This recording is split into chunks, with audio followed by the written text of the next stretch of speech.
This is I Was Told There'd Be Cake, a very hilarious essay collection by Sloane Crosley. I was actually in my publisher's office, which is Vintage Contemporaries, and I looked over at a door and I saw that it had her name on it. And I was like, oh, that's, maybe she is like published here or something like that. And then I looked in and I realized that she was actually in there. And then I remembered she works there. She actually came out of her office and we met and I awkwardly hugged her, and I'm pretty sure I invited her to a comedy show that I was having. And long story short, Sloane, if you're still out there, just hit me up on Twitter or Facebook or Friendster, which I hear is kind of coming back around.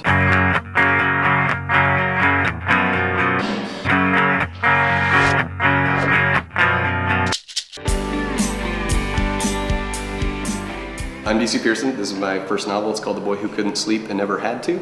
And basically the premise is there's these two kind of high school nerds, and one of the kids reveals to the other kid that he doesn't have a biological need for sleep, and he never has. And the one friend, the protagonist, is like, oh my god, we gotta like do something with this. This is everything we've ever dreamed about or wanted. And the other kid's like, no, we have to keep it a secret because I've seen E.T., I know what happens. Like the government or some weird organization is gonna find out, and then I'm gonna be like disappeared. And they go on all kinds of crazy science fiction adventures, and also it's high school, so there's like girls and swearing and boobs and stuff.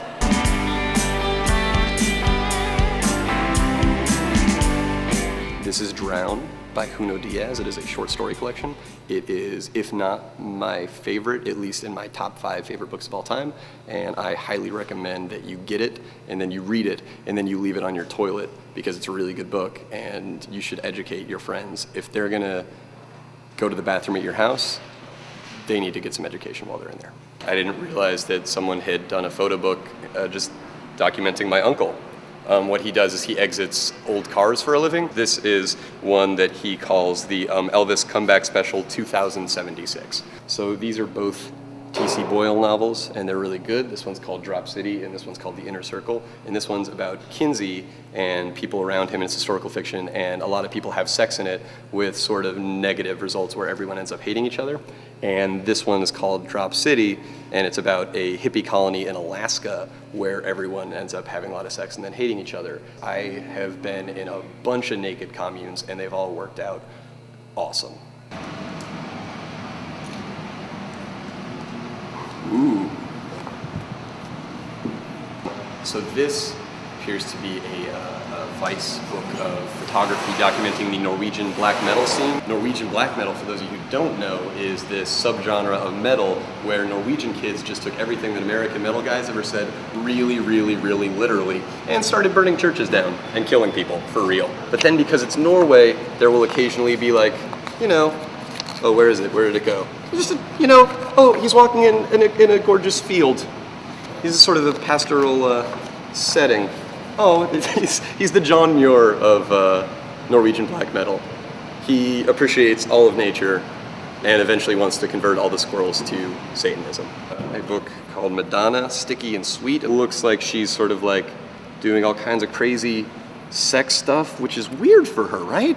This is the book of Genesis as illustrated by Robert Crumb, and it's really elaborate and amazing, and that movie about him, the Terry Zwigoff documentary, is one of my favorite movies of all time, because I like anyone where you meet them and you're like, that's the creepiest person you've ever met, and then you meet their brother, and you're like, that's the creepiest person I've ever met, and then you meet their other brother.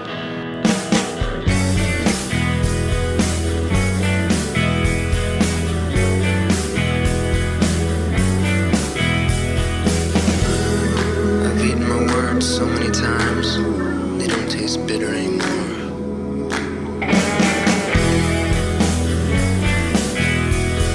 When I got the call, I was safe and sound in another town.